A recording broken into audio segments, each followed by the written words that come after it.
Welcome to my Warlock build guide for Baldur's Gate 3 Early Access, you Eldritch Bastards. Warlocks are incredibly powerful if you can build them right. They can be extremely tanky and they can do some nasty damage. Here is my version of Warlock.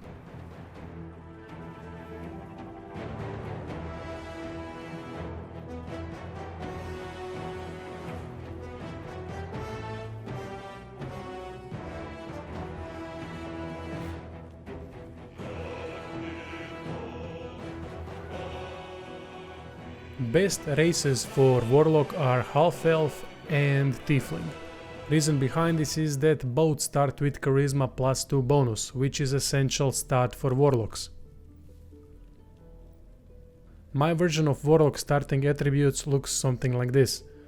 We need 13 points into Dexterity. Reason behind 13 points and not 14 is that we can get at level 4 feat that can let us use medium armor and shield that would increase significantly our armor class, and by choosing that feat we can add one more point into dexterity to total of 14, which means +2 dexterity bonus. Maximum amount of dexterity bonus to armor class from medium armor is +2, which we have with 14 dexterity.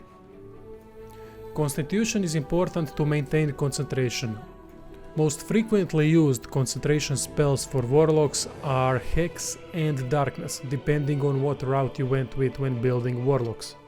14 points into Constitution is minimum I would recommend.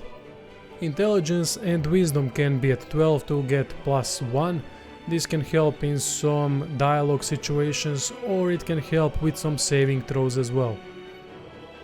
Charisma should be at 16. If this was full release, I would go for Charisma 17, because we would get eventually chance to upgrade Charisma to 18. However, since we can level up only to level 4, there's no point in putting one more point into Charisma, which takes a lot of ability points, because we can't reach +4 Charisma bonus. At least not with this build. Warlock subclass I went with is the Fiend, because it enables us use of Scorching Ray later on. Scorching Ray is fantastic because we can combine it with Hex to do massive amount of damage, meaning we can add necrotic damage from Hex to the fire damage dealt by each Scorching Ray.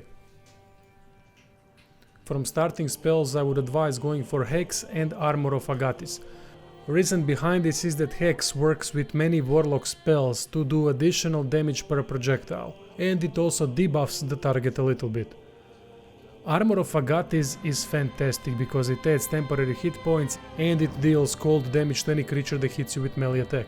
Combining Armor of Agathis with medium armor and shield will make your Warlock a bloody tank. There's also one trick you can do with Armor of Agathis, but I'm not sure if this is going to work at full release. Since Warlock spell slots are replenished upon short rest, you can use Armor of Agathis before short rest and then use short rest to regain that spell slot. Cool thing is, Armor of Agathis will still be up and running, even after that rest. So essentially you get free Armor of Agathis cast. From cantrip spells, definitely get Eldritch Blast. It's bread and butter of every Warlock, especially for early game. Later on we can upgrade it to become even more powerful. Next to Eldritch Blast, go for whatever you wish. When it comes to character background, go for anything that has Persuasion proficiency. Then from skills, choose Deception and Intimidation. Reason behind this is that we are character based off of Charisma. So whenever we can influence dialogue with Charisma, we will utilize our Charisma modifier, which is +3, and also our skill proficiencies, which are +2 for Deception, Intimidation and Persuasion purposes. In total we get +5, which is really beneficial for passing dialogue checks. When leveling from 1 to 2, there will be some Eldritch invocations you'll be able to choose. You can choose 2 from all these invocations. Realistically, 3 choices are the best. Agonizing Blast, which adds Charisma modifier to Eldritch Blast. Repelling Blast, that pushes enemies when using Eldritch Blast.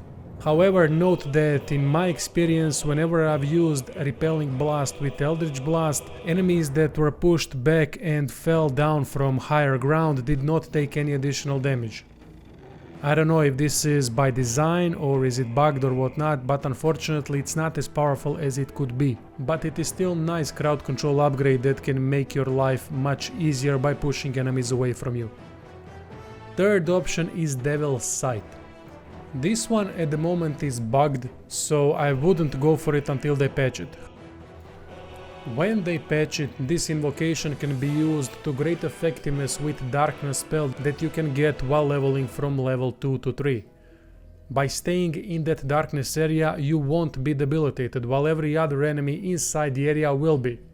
It gives you quite a bit of advantage. When leveling from level 1 to 2, choose any spell you wish. These are not the ones that we will spend our spell points on. So in early access, the choice here doesn't really matter that much. We're gonna replace this spell anyway when leveling up further.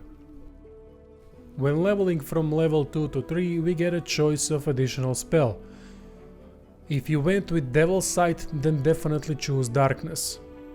If you did not go with Devil's Sight, then either go for Misty Step or Scorching Ray.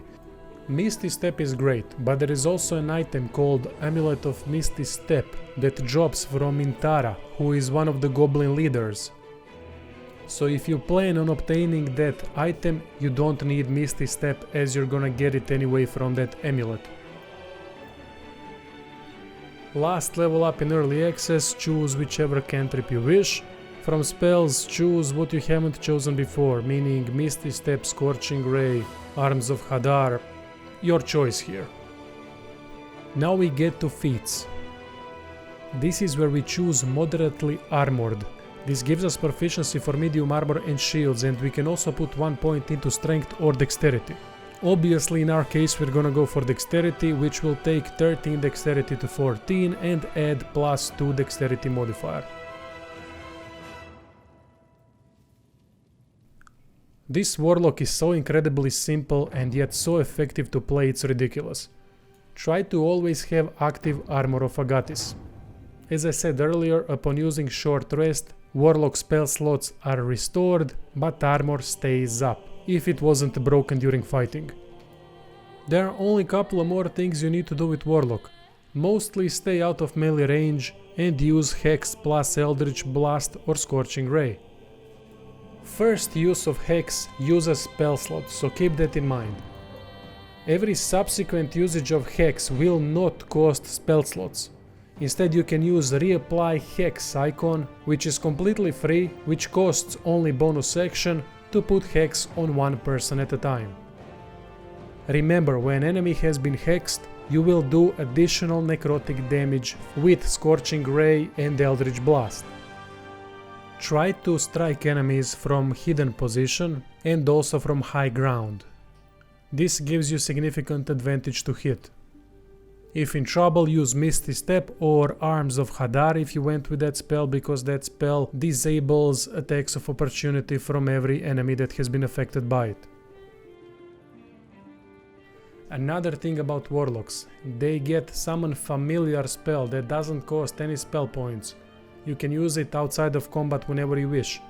Usually I summon Imp. I found Imp to be extremely effective, as it can poison enemies and scout with its invisibility spell. Also, do not forget to equip medium armor and shield upon reaching level 4. Anyway, that is it for this Warlock build guide. I hope you like it, and thanks for watching.